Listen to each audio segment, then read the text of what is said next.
கர்த்தர் மகிமையானவர். ஹல்லேலூயா.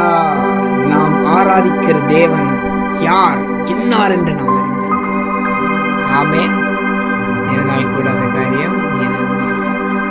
கர்த்தருடைய கிருபைக்குள்ளாக நாம் ஒரு விசுவாசியாகும்போது, இயேசுக்குள்ள வரும்போது, ரட்சிக்கப்படும்போது நம்மளுடைய நிலை என்னவாக மாறுகிறது என்றால், நாம் மகிமைப்படுத்தப்பட்டிருக்கிறோம். அதாவது இயேசுப்பாவோட பார்வையில், பிதாவுடைய பார்வையில் நாம் மகிமைப்படுத்தப்பட்டிருக்கிறோம்.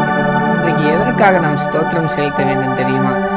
ரொம்ப அழகாக ரோமர் 8:18-30 சொல்லுகிறது, எவர்களை முன்குறித்தாரோ அவர்களை அழைத்தும் இருக்கிறார். அப்படியெல்லாம் சொல்லிட்டு பின்னாடி எவர்களை நீதிமான்களாக்கினாரோ அவர்களை மகிமைப்படுத்தியும் இருக்கிறார். இன்னொரு வசனம் அழகா சொல்லுது பாருங்க, 8:18, இக்காலத்து பாடுகள் இனி நம்மிடத்தில் வெளிப்படும் மகிமைக்கு ஒப்பிடத்தக்கவைகள் அல்ல வென்று எண்ணுகிறேன். எவ்வளோ அழகாக சொல்கிறாருல. இங்கே மகிமைப்படுத்தி இருக்கிறார்னு சொல்லுது, அங்கே மகிமைப்படுத்துவார்னு சொல்லுது. ஸோ கர்த்தர் என்ன சொல்ல இதில் நம்மளை எப்படி அவர் பார்க்குறாருன்னா, நம்ம ஒரு பங்கு நம்ம மகிமைப்படுத்தப்பட்டிருக்கிறோம். இந்த ஃப்யூச்சரில் நம்ம அதை ப்ராக்டிக்கலாக எக்ஸ்பீரியன்ஸ் பண்ணுவோம் அப்படின்றதுல எந்த சந்தேகமும் இல்லை. நிறைய நேரங்களில் நம்மளை ஆவியானவர் அடிக்கடி ஞாபகப்படுத்துகிற விஷயம் என்ன? நான் உன்னை முத்திரை போட்டிருக்கிறேன். எதற்கு? மீட்கப்படும் நாளுக்கென்று. நான் மறுரூபமாகும், நம்முடைய சரீரம் மறுரூபமாகும் பொழுது நாம் மகிமைப்படுத்தப்படுவோம். சரீரத்தில் குளோரிஃபைடு பாடி கொடுக்கப்படுறாங்க. ஹல்லேலூயா. எதிர்த்து நிற்க முடியும்? நீங்கள் இந்த உலகத்திற்குரியவர்கள் அல்ல. இதனால தான் சொல்கிறாங்க, நீங்கள் உலகத்தின் ஒத்த விஷத்தை உங்களால் தரிக்க முடியாது. ஒருவேளை நீங்களாக ஆசைப்பட்டு உங்கள் சரீரத்தில் நீங்கள் தரிச்சுக்கிட்டா தான் உண்டு. அப்படி செய்யாதீங்க. உள்ளே இருக்கிற மகிமைக்கு ஒப்பான மகிமை வெளியரங்கமாகட்டும், வெளியேயும் அது காணப்படட்டும். ஹல்லேலூயா. நீங்கள் எத்தனை பேர் இந்த பாட்டெல்லாம் டெய்லி பாருங்க? மேகமே மகிமையின் மேகமே பாருங்களா? டெய்லி நம்ம ஸ்தோத்திரம் செலுத்துமா? அப்பா எங்களை மகிமைப்படுத்தி இருக்கிறீரே, ஸ்தோத்திரம். ஹல்லேலூயா. அப்பா, உம்முடைய கண்களில் நாங்கள் மகிமைப்படுத்தப்பட்டவர்களாக இருக்கிறோமே, அதற்காக ஸ்தோத்திரம். வருங்காலத்தில் அப்பா எங்களுடைய எக்ஸ்பீரியன்ஸே இந்த குளோரிஃபைடு பாடியாக இருக்க போகிறதற்காக ஸ்தோத்திரம் டாடி. அதற்காக எங்களை முன் குறித்திருக்கிறீர், அதற்காக ஸ்தோத்திரம். நீர் சொல்லி இருக்கிறீரப்பா, இந்த மகிமை, இந்த பாத்திரம் மகிமை விளங்க இருக்கும்படியாய் நாங்கள் எங்களை விட்டு கொடுக்குறோம். எத்தனை ஸ்தோத்திரம் செலுத்த முடியும்? அப்பா எங்களை மகிமைப்படுத்தி இருக்கிறீர், ஸ்தோத்திரம். உங்களுடைய ரத்தத்தினால் எங்களை மகிமைப்படுத்தி இருக்கிறீர், ஸ்தோத்திரம்.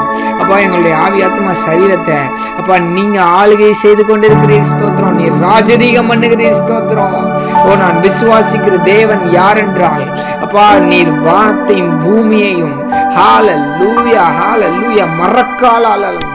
வசனம் எவ்வளவு அழகா சொல்லுகிறாடி. அப்பா, நீர் எங்களை மகிமைப்படுத்தி இருக்கிற நம்முடைய ரத்தத்தினாலப்பா, அதற்காக ஸ்தோத்திரம் டாடி. ராஜரீகம் பண்ணுகிறீர் அப்பா. இங்க மகிமையுள்ள வாழ்க்கை, அந்த மகிமையுள்ள ரெலமுக்குள்ள என்னுடைய ஆவி போயிருக்குது, அதுக்காக ஸ்தோத்திரம். எங்களை we have positionally seated with Christ ன்னு கொலோசியர் 1:3 சொல்லுது. அதுக்காக ஸ்தோத்திரம். எங்களுடைய சரீரமும் கூட ஒரு நாள் மறுரூபமாகவும் இமைப்பொழுதிலே, அதற்காக ரொம்ப நன்றி. எங்களை முன்குறித்திருக்கிறதுக்காக ஸ்தோத்திரம்.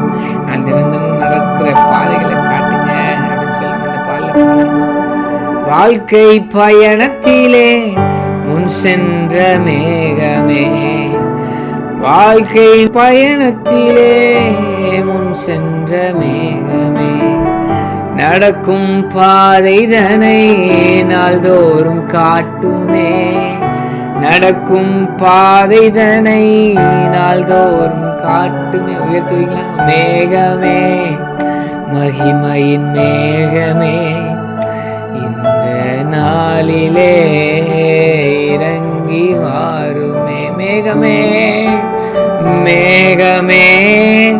மகிமையின் மேகமே, வந்தால் போதுமே, எல்லாம் நடக்கும். நீர் முன் சென்றீர் மேகத்திலே, மகிமையா எங்கள் மேல் வீச்சிருக்கிறீர், அதற்காக ஸ்தோத்திரம். அன்று மகிமையில் உம்மோடு முகத்தை தரிசித்து மகிமையாய் வாழச் செய்வீர். ஹல்லேலூயா. மகிமையடைந்த சரீரத்தில் வாழச் செய்வீர், அதற்காக ஸ்தோத்திரம். சகல வைச்சிருக்கும் எங்களை முன் குறித்த கிருபைக்காகவும் அதற்கு கொடுக்கப்பட்ட பலிக்காகவும் அப்பா நீரே எங்களுக்காக இறங்கி வந்ததற்காகவும் நாங்கள் ஸ்தோத்திரம் செலுத்துகிறோம். உங்களுடைய மீட்பு அது மேலே தாழ்த்துகிறோம். நாம இயேசுவின் ஜெயிக்கிற ஜீவன தகப்பனே, ஆமென். ஸ்தோத்திரம் செலுத்திக்கிட்டே இருங்க, பாடிக்கிட்டே இருங்க. மேகமே வாழும் மறுரூபமாக சுவிட்ச் உள்ளவர்களும் மறுரூபமாவார்கள். சேர்ந்து தேவநாமத்தை மகிமைப்படுத்தும். God bless you. Bye.